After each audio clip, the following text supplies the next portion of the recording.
Video देखने से पहले आपसे गुजारिश है कि हमारे चैनल को सब्सक्राइब कर लें और साथ में मौजूद बेल आइकन के बटन को प्रेस कर लें ताकि हमारी आने वाली हर वीडियो आप तक पहुंचती रहे। ये कमरा बहुत खूबसूरत था। रॉड्रिक के मुहाफ़िज़ मछलियाँ जलाकर साथ लेकर गए। उनकी जर्द रोशनी में कमरे की दीवारों में सितारे चमक रहे थे। ये कीमती पत्थर और हीरे थे जो दीवारों में जड़े हुए थे। कमरे के वस्त में एक मेज़ पड़ी थी। मेज़ पर एक संदूक रखा था। उस पर लिखा था, इस संदूक में बुर्ज का भेद बंद है। सिवाय किसी बादशाह के इसे कोई और नहीं खोल सकता, लेकिन बादशाह को खबरदार किया जाता है कि इस पर हैरत अंगेज़ इंकशाफ होंगे, और ये इंकशाफात वाक़यात और हादसात की सूरत में उस बादशाह की ज़िंदगी में रूनुमा होंगे। रॉड्रिक ने बेखौफो खतर इस संदूक का ढक्कन खोला और संदूक में देखा। उसमें चरमी कागज़ का तकरीबन 1 फीट लंबा और 1 फीट चौड़ा टुकड़ा पड़ा हुआ था। तांबे की एक प्लेट इस चरमी कागज़ के ऊपर और एक प्लेट इसके नीचे पड़ी थी। रॉड्रिक ने चरमी कागज़ हाथ में लेकर देखा। उस पर जंगजू आदमियों के खाके बने हुए थे जो जंगी घोड़ों पर सवार थे। वो तीर कमानों और बर्छियों से मुसल्ला थे। उनके चेहरे करख्त और खौफनाक थे। उन खाकों के ऊपर लिखा था, देख है सरकश इंसान, ये वो सवार हैं जो तुझे तख्त से उठा फेंकेंगे और तेरी बादशाही को तय तय कर लेंगे। रॉड्रिक इन तस्वीरी खाकों को देखता रहा। उसके जर्नैलों की नज़रें भी चरमी कागज़ पर जमी हुई थी। उन्हें ऐसी आवाज़ें सुनाई देने लगी जैसे करीब ही कहीं 2 फौजें लड़ रही हों। घोड़ों के दौड़ने और हिनहाने का शोर, फौजों के नारे और ललकार। रॉड्रिक इस ख्याल से घबरा गया कि किसी मुल्क की फ़ौज ने हमला कर दिया है और तलीता में पहुंच गई है। लेकिन उसकी घबराहट जल्द ही ख़त्म होगी, क्योंकि ये जंग उसे अपने सामने नज़र आने लगी थी। ये जंग इस तरह नज़र आने लगी कि कमरे की दीवारें गायब हो गई। उनकी जगह बादल से आ गए और इनके दरमियान वसी और रीज़ मैदान जंग दिखाई दे रहा था। दोनों फौजें साफ नज़र आ रही थी। एक फ़ौज ईसाइयों की और दूसरी शुमाली अफ्रीका के मुसलमानों की थी। दोनों तरफ के फ़ौजी एक दूसरे का खून बहा रहे थे। तलवारों से तलवारें और जंगी कुल्हाड़ियाँ टकरा रहे थे। जंगी दाफ और तंबूरे बज रहे थे। प्यादे और सवार जख्मी होकर गिर रहे थे। भागते दौड़ते घोड़े जख्मियों को कुचल रहे थे। इस होलनाक मंजर के ऊपर तीर उड़ रहे थे। फेंकने वाली बर्छियाँ उड़ती हुई जिस्मों में पैवस्त हो रही थी। कर्बनाक चीखों से आसमान कांप रहा था। प्यादों और घोड़े के कदमों की दमक से ज़मीन हिल रही थी। रसूलुल्लाह के शदाई और क़यामत खेज़ हंगामे में ये ललकार बार बार सुनाई देती थी, कुफ़ार का नामो निशान मिटा दो, अल्लाह तुम्हारे साथ है। मुसलमानों, पीछे समंदर है, जहाज़ जल चुके हैं। अल्लाह के रसूल ने फ़तह की बिशारत दी है। रॉड्रिक, उसके जर्नैल और मुहाफ़िज़ ये खूनचका मंजर देख रहे थे। नारे, ललकार और दूसरा शोर गोगा सुन रहे थे। इस मंजर के ऊपर नीचे दाएं और बाएं सफ़ेद बादल फैले हुए थे। खून रेजी का यह भयानक मंजर तस्वराती था, लेकिन बिल्कुल हकीकत का गमा होता था। रॉड्रिक के चेहरे पर कई रंग आए और गए। उसके जर्नैलों और मुहाफ़िज़ों के चेहरों पर खौफ का गहरा तासुर था। अगर उनका बादशाह साथ न होता तो वो भाग जाते। ईसाइयों की फ़ौज के झंडे जो बुलंद थे हवा में बड़ी शान से उड़ते फिरते थे, एक एक करके गिरने लगे। मुसलमानों के परचम बुलंद थे। आखिर कुफ़ार का वो झंडा भी गिर पड़ा जिस पर सलीब का निशान था। उसके गिरते ही कुफ़ार में खलबली और भगदड़ मच गई। मुसलमानों ने उन्हें काटना शुरू कर दिया। रॉड्रिक ने ईसाइयों की फ़ौज में एक जंगजू को देखा। उसकी पीठ रॉड्रिक की तरफ थी और वो सफ़ेद घोड़े पर सवार था। उसके सर पर जो आहनी खुद थी वो बिल्कुल वैसी थी जैसी रॉड्रिक पहना करता था। उसकी ज़रा बख्तर भी वही थी जो रॉड्रिक की थी। वो जिस सफ़ेद घोड़े पर सवार था वो रॉड्रिक के घोड़े जैसा था। मुशाबत में बाल बराबर भी फ़र्क न था। रॉड्रिक के घोड़े का नाम औरेलिया था, जो तारीखों में भी आया है। लड़ाई के मंजर में यह सवार जो रॉड्रिक को नज़र आ रहा था, जो बादशाह लगता था, घोड़े से उतरा और लड़ाई के मंजर में गुम हो गया। रॉड्रिक की तरफ उसकी पीठ रही थी। उसका सफ़ेद घोड़ा उधर उधर भागने दौड़ने लगा। उसका सवार गायब हो चुका था। अचानक रॉड्रिक का दिल खौफ की गिरफ्त में आ गया और वहाँ से तेज़ी से पीछे को मुड़ा और चल पड़ा। उसका अंदाज भागने जैसा था। वो उस कमरे में आया जिसके दरवाजे पर कांसी का बुत हाथ में गुर्ज उठाए खड़ा था, तो देखा कि वहाँ से बुत गायब है। रॉड्रिक और उसके साथियों पर दहशत तारी हो गई। वो दौड़ते हुए उस कमरे से निकले और आहनी दरवाजे से बाहर निकल गए। उन्होंने देखा कि दोनों बूढ़े राहब जो बुर्ज के बाहर दरवाजे पर खड़े थे और रॉड्रिक को बुर्ज के अंदर जाने से रोकते थे, मरे हुए हैं। रॉड्रिक वहाँ से दूर चला गया। उसने मुड़कर देखा, बुर्ज घटा जैसे स्याह धुएं में लिपटा हुआ था। उस घटा में बिजली जैसी चमक नजर आने लगी और फौरन ही बुर्ज एक धमाके से करमजी शोला बन गया। اس کے مرمر کے پتھر بھی جل رہے تھے، اس کے ارد گرد کھڑی چٹانیں بھی جل رہی تھیں۔ ہوا تیز ہو گئی تھی، برج کی راکھ شعلوں کے ساتھ اوپر جا کر پھیلنے اور زمین پر گرنے لگی۔ یہ واقعہ بیان کرنے والے مورخ لکھتے ہیں کہ برج کی راکھ جہاں زمین پر گرتی تھی وہاں خون کے قطرے بن جاتے تھے۔ راڈرک اپنے جرنیلوں اور محافظوں کے ساتھ وہاں سے بھاگ گیا۔ اس کے بعد راڈرک مذہبی پیشواؤں سے، دانشوروں سے اور جادوگروں سے پوچھتا رہا کہ اس برج کا راز کیا تھا اور اس لڑائی کا مطلب کیا تھا۔ کوئی بھی اسے تسلی بخش جواب نہ دے سکا۔ ہر کوئی اس کی بہادری کی تعریف کرتا اور اسے دشمن پر فتح کا مرصدہ سناتا۔ صرف ایک جادوگر نے اسے ذرا صاف سی بات کہہ دی، شہنشاہ کو محتاط رہنا چاہیے۔ جادوگر نے راڈرک سے کہا، یہ تو کوئی بھی نہیں بتا سکتا کہ ہرکل نے یہ برج کیوں تعمیر کرایا تھا۔ میں یہ بتا سکتا ہوں کہ اس برج کے اندر لعنت اور شیطانیت کے اثرات بند کر دیے گئے تھے۔ آپ کو یہ برج کھولنا ہی نہیں چاہیے تھا۔ آپ کو لڑائی کا جو اشارہ ملا یہ اچھا شگون نہیں۔ کیا ہم اس برے شگون کے اثرات سے بچ سکتے ہیں؟ راڈرک نے پوچھا۔ ایک ہی طریقہ شاہ اندلس، جادوگر نے کہا۔ جب آپ کسی دشمن کے سامنے جائیں تو آپ کی فوج کی تعداد اتنی زیادہ ہونی چاہیے کہ دشمن دیکھ کر ہی بھاگ جائے یا بغیر لڑے ہی ہتھیار ڈال دے۔ اس کے بعد پمپلونا کے علاقے میں بغاوت ہو گئی۔ راڈرک بہت زیادہ فوج لے کر گیا اور باغیوں کو کچل ڈالا، اور وہیں اسے اطلاع ملی کہ افریقہ کی طرف سے اندلس پر حملہ ہو گیا ہے۔ تھیوڈومیر نے اسے اطلاع دی تھی کہ حملہ آوروں کی تعداد 7-8 ہزار سے زیادہ نہیں ہے۔ اس نے زیادہ فوج اکٹھی کرنے کا اہتمام کر لیا اور پمپلونا سے اپنے دارالحکومت تلیتا کو چل پڑا۔ وہ جب تلیتا پہنچا تو اس کی فوج کی تعداد 1 لاکھ سے تجاوز کر چکی تھی۔ اس میں ہزارہ سوار تھے۔ اس میں تلیتا نے قیام نہ کیا، 1 لاکھ فوج کے ساتھ جنوب میں اس مقام کی طرف کوچ کر گیا جہاں مسلمانوں نے اس کے جرنیل تھیوڈومیر کو شکست دی تھی۔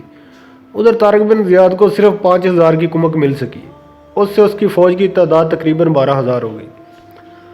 راڈرک کی 1 لاکھ فوج 12,000 مسلمانوں کو تہس نہس کرنے کے لیے تیز و تند طوفان کی طرح آ رہی تھی۔ طارق بن زیاد کو 5,000 کی نفری مل گئی اور اس نے اللہ کا شکر ادا کیا۔ کمک پہنچنے تک اس کے انتظار میں اس کی بے چینی اور بے قراری کا یہ عالم تھا کہ کبھی رات کو آنکھ کھل جاتی تو خیمے سے باہر آ کر محافظ دستے کے کمانڈر کو بلوا کر کہتا کہ ابھی 2 سوار سمندر کی طرف دوڑاؤ اور مجھے جگا کر بتاؤ کہ کمک آ رہی ہے یا نہیں۔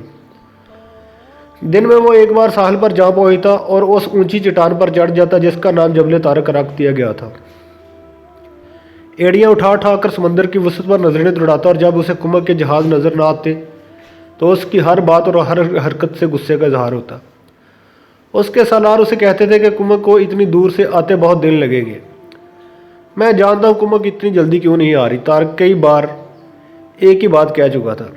امیر افریقہ نے قاصد کو خلیفہ کی طرف دمشق بھیج دیا ہوگا اور اس سے کمک کی درخواست کی ہوگی۔ دمشق سے کمک کا آنے میں 3 نئے چاند طلوع ہوں گے۔ بوڑھے اور جوان میں فرق تو ہوتا ہے، ایک بار اس نے کہا تھا۔ موسیٰ بن نصیر بہت بوڑھا ہو گیا، وہ اب ہر کام آرام سے کرتا ہے۔ اسے یہ نہیں بولنا چاہیے تھا کہ میں جوان ہوں اور بے صبر بھی ہوں، اور یہ تو اس نے کئی بار کہا تھا۔ شام اور عرب سے کمک منگوانے میں کیا دانشمندی تھی۔ بربر مار تو نہیں گئے تھے، صرف اعلان کر دیا جاتا کہ ابن زیاد کو سمندر پار کمک کی ضرورت ہے۔ ایک ہی دن میں ہزارہ بربر موسیٰ بن نصیر کے پاس پہنچ جاتے۔ طارق کمک کے انتظار میں دانس پیس رہا تھا اور اس کے ساتھ وہ اپنے لشکر کو ٹریننگ بھی دے رہا تھا۔ ٹریننگ میں زیادہ توجہ گھڑ سواری پر دے رہا تھا، یہ اس لیے کہ اس نے تھیوڈومیر سے لڑائی کے دوران بارہا اعلان کروایا تھا کہ دشمن کے گھوڑوں کو زخمی نہ کیا جائے۔ اس اعلان سے یہ فائدہ ہوا تھا کہ سینکڑوں گھوڑے ہاتھ آئے تھے۔ طارق نے اتنے ہی پیادے منتخب کر کے یہ گھوڑے انہیں دے دیے تھے اور رسالے کو لڑائی کی ٹریننگ دے رہا تھا۔ وہ نچلا اور بیکار بیٹھنے والا آدمی نہیں تھا، اس کے علاوہ اسے یہ بھی احساس بے چین کر رہا تھا کہ اندرسی جرنیل تھیوڈومیر جو شکست کھا کر بھاگ گیا وہ کہیں جا کر بیٹھ نہیں گیا ہوگا، وہ طارق کی پیش قدمی کا انتظار نہیں کر رہا ہوگا، بلکہ شکست کو فتح میں بدلنے کے لیے اور حملہ آوروں کو اندلس سے نکالنے کی تیاری کر رہا ہوگا۔ طارق کو یہ اطلاع تو مل چکی تھی کہ اندلس کا بادشاہ راڈرک اپنے دارالحکومت سے بہت دور ایک بغاوت فروغ کرنے گیا ہوا ہے۔ طارق بن زیاد اس کی غیر حاضری اور دوری سے یہ فائدہ اٹھا سکتا تھا کہ اندلس کے کچھ مزید علاقوں پر قبضہ کر لے اور اس ملک کی کچھ اور فوج کو تباہ کر دے۔ آخر کمک آ گئی۔ طارق نے 5,000 نفری کی اس کمک کو صرف 1 رات آرام کی مہلت دی اور اگلی صبح کوچ کر گیا۔ اس نے جولین سے معلوم کر لیا تھا کہ آگے کیا کچھ ہے۔ اسے بہترین جاسوس جو ملا تھا وہ ہنری تھا، جس نے فلورا سے وعدہ کیا تھا کہ وہ راڈرک کا سر کاٹ کر لائے گا۔ तारक ने उसे 2 आदमी दे दिए थे जो दूर आगे दुश्मन के इलाके में जाकर देख आते थे कि दुश्मन कहाँ है और किस जगह उसकी नफरी कितनी है, और आगे किला है तो कितना कुछ ज़्यादा मजबूत है। आगे किला बंद मुकाम कार्टेजा था। किला मजबूत था। थियोडोमीर की बागी हुई फौज की कुछ नफरी भी इस किले में मौजूद थी। जैसे किले में नफरी ज़्यादा हो गई थी और किलादार खुश हो था। अब उसका किला नाकाबिले तस्खीर हो गया था, लेकिन उस इजाफी नफरी ने लड़ने के जज्बे के लिहाज से किले को कमज़ोर कर दिया था। बुरबरों ने इन पर दहशत तारी कर दी थी। शिकस्त खुर्दा और मैदान जंग से भागा हुआ सिपाही कभी यूं नहीं कहा करता कि वो कमज़ोर और बुज़दिल था। वो दुश्मन को ताकतवर और दहशतनाक कहा करता है। थियोडोमीर इस नफरी ने किले में दाखिल होते ही वह वेला बर्पा कर दिया था। ये तो इंसानों के रूप में जिन भूत हैं, अपनी जानों की तो परवाह ही नहीं करते। हमने खुद देखा कि उनके पास एक भी घोड़ा नहीं था। फिर मालूम नहीं कहाँ से और कितने ही घुड़सवार हमारे पीछे से आ गए। हम पर तीर आसमान से बरसे थे। एक तीर हमारे एक आदमी को ले लेता था। वो तादाद में हमसे आधे भी नहीं थे और उनके नारे जैसे घटाएं गरज रही हों। ये दहशत किले की फौज से शहर के लोगों तक पहुंची और शहर में दुआएं सुनाई देने लगीं कि ये जालिम हमलावर इधर ना आ जाए। ये ऐसी हकीकत है जिसका तज़किरा ईसाई मौरखों ने ख़ास तौर पर किया है। मसलन लेन पोल लिखता है, मुसलमानों की तादाद तो बहुत कम थी, लेकिन वो गैर मामूली तौर पर दिलेर और जफाकश थे और जानसार भी। उनकी कमान एक ऐसे सिपह सलार के हाथ में थी जिसे तारीख बजा तौर पर हीरो कहती है। जंगी ताकत, बेहतर हथियार और अफरादी कुव्वत तो उंदलसियों के पास थी, लेकिन जिस जज्बे से मुसलमान मुसल्लह थे वो उंदलस की फ़ौज के पास नहीं था। मुसलमान अल्लाह के हुक्म से और उंदलसी बादशाह के हुक्म से लड़ रहे थे। मुसलमान नारे लगाते थे तो अल्लाह की तकबीर का अल्लाह अकबर, अल्लाह सबसे बड़ा है। ये नारे मुसलमानों की रूह की गहराइयों से निकलते थे। उन नारों में जो दहशतनाक गरज थी वो अल्लाह के नाम की थी। उंदलसियों के यहाँ कोई नारा नहीं था, अगर था भी तो ये शहनशाह उंदलसिया जिंदाबाद। ये एक बेजान नारा था। ये एक रस्मी सा नारा था जो जोश और जज्बे से खाली था। कार्टेजा सर सब्ज़ो शादाब इलाका था। हर तरफ कुदरत का हुस्न बिखरा हुआ था। सुबह का उजाला भी पूरी तरह निखरा नहीं था कि किले की दीवार के ऊपर खड़े एक सिपाही ने गला फाड़ कर कहा, वो आ गए। फिर ये आवाज़ किला बंद फौज के कई सिपाहियों की आवाज़ बन गई और फिर उस आवाज़ ने सारी आबादी में अफरा तफरी और नफसा नफसी बपा कर दी। कलादार दौड़ता हुआ दीवार पर चढ़ गया। उसने मुसलमानों के लश्कर को आते देखा। उसने थियोडोमीर जैसे तजर्बाकार जर्नैल को इस लश्कर से शिकस्त खाकर भागते देखा था। थियोडोमीर ने कुछ देर इस किले में भी क्याम किया था और कलादार को लड़ाई के हालात सुनाए थे, और ऐसे अंदाज से सुनाए थे कि कलादार पर खौफ तारी हो गया था। अब वो जिन्नों और भूतों का लश्कर कलादार के सर पर आ गया था। किले के दरवाजे पक्के बंद कर दो, उसने दीवार पर खड़े खड़े हुक्म दिया, और हर दरवाजे के सामने तैयार रहो। दीवार पर तीरंदाज और बर्छियां फेंकने वाले पहुंच गए। दरवाजों को अंदर से और ज्यादा मजबूती से बंद कर दिया गया और हर दरवाजे के सामने अंदर की तरफ बहुत सी नफरी खड़ी हो गई। मुसलमान फौज बड़ी तेजी से आगे और किले के इर्द गिर्द फैल गई। तारक बिन ज़ियाद ने उंदलस की जुबान में ऐलान कराया कि किले के दरवाजे खोल दो और हथियार डाल दो। अगर हमारा एक भी आदमी जख्मी हुआ या मारा गया और हम दरवाजे तोड़कर खुद किले में दाखिल हुए तो तुम्हारी फौज का अंजाम बहुत ही भयानक होगा। अगर खुद दरवाजे खोल दोगे तो बहुत अच्छे सलूक के हकदार बनोगे। हम हासरा लंबा नहीं करेंगे। आज का सूरज इस वक्त गरूब होगा जब हम किले के अंदर होंगे। तुम्हारा सूरज गरूब हो चुका है। किले की दीवार से आवाज़ आई, हिम्मत करो और दरवाजे खुद खोल लो।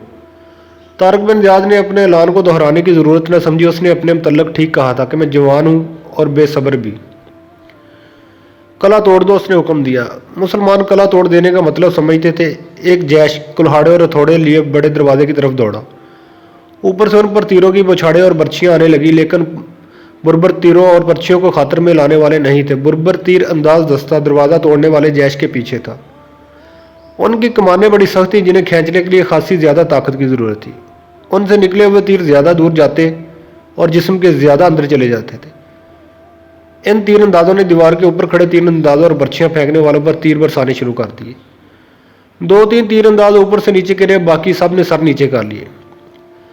किले के 4 दरवाजे थे। चारों पर बुरबरों ने हल्ला बोल दिया। उन्हें जैसे तीरों की परवाह न थी न बर्छियों की। दरवाजों पर कुल्हाड़ों और हथौड़ों की ज़रबें पड़ने लगी। ये इंतहाई दिलेराना कार्रवाई थी। किले यूं फतह नहीं किए जाते, क्योंकि कोई सिपा सलार और कोई जर्नैल अपनी फौज को इस तरह खतरे में नहीं डाला करता था। लेकिन तारक बिन ज़ियाद का असूल ये था कि खुद दुश्मन के लिए दहशतनाक खतरा बन जाओ तो तमाम खतरे टल जाते हैं। तारक की असल कुव्वत कुछ और थी। वो अल्लाह और रसूलुल्लाह सल्लल्लाहु अलैहि वसल्लम का नाम दिल में लेकर कुफ्फार के मुकाबले में निकला था। ये दो मुकद्दस नाम उसकी रूह की गहराइयों में उतरे हुए थे। ये उसी का करिश्मा था कि रसूलुल्लाह ने उसे ख्वाब में बिशारत दी कि फ़तह तुम्हारी होगी बशर्ते कि तुमने अल्लाह की रस्सी को मजबूती से पकड़े रखा। ये तो अल्लाह तबारक व तआला का वादा है कि अगर तुम में से 20 आदमी साबित कदम रहने वाले होंगे तो वो 200 कुफ्फार पर गालिब आएंगे, और अगर तुम में से 100 आदमी साबित कदम रहने वाले होंगे तो वो 1000 पर गालिब आएंगे। तारक बिन ज़ियाद इन्हीं साबित कदम रहने वालों में से था जिन्हें अल्लाह के रसूल के अलावा कुरान पाक ने भी दुश्मन पर गालिब आने की बिशारत दी थी। वो कार्टेजा के किले पर भी गालिब आ गया। एक ही दरवाज़ा टूटा था कि मुसलमान रुके हुए सैलाब की बना अंदर चले गए। किले की फौज ने मुकाबला तो किया लेकिन इस मुकाबले में जान नहीं थी। कलादार ने जल्द ही हथियार डालकर अपनी फौज के मजीद खून खराबे को रोक दिया। तारक बिन ज़ियाद ने पहला हुक्म यह दिया कि घर घर में ये ऐलान पहुंचा दिया जाए कि कोई फर्द भाग न जाए, सब लोग अपने घरों में रहे, उनके जानो माल और इज्जत आबरू की पूरी हिफाजत की जाएगी। लोगों में तो भगदड़ बपा हो गई थी। लड़कियों के माँ बाप लड़कियों को छुपाते फिर रहे थे और जिनके घरों में दौलत थी वो किसी तरह दौलत समेटकर भाग निकलने के रास्ते देख रहे थे। तारक के हुक्म ने फरार के रास्ते बंद कर दिए और उसने दूसरा हुक्म यह दिया था कि किले की तमाम फौज को रहता करके अलग खड़ा कर दिया जाए और शहरियों को खबरदार कर दो। तारक ने अपने हुक्म में कहा कि कोई शख्स किसी फौजी को अपने घर में छुपाने की गलती न करे। अगर किसी ने किसी 29 फौजी को छुपाया या कोई 29 फौजी उसके घर से बरामद हुआ तो तमाम अफराद को जंगी कैदी बना लिया जाएगा और उस घर का मालूमता माले गनीमत समझा जाएगा। कार्टेजा की तमाम फौज को जंगी कैदी बना लिया गया और इसी किले में महसूर रखा गया। जी नाजरीन, आज के लिए बस इतना ही। व मा अलैना इल्लल बलागुल मुबीन।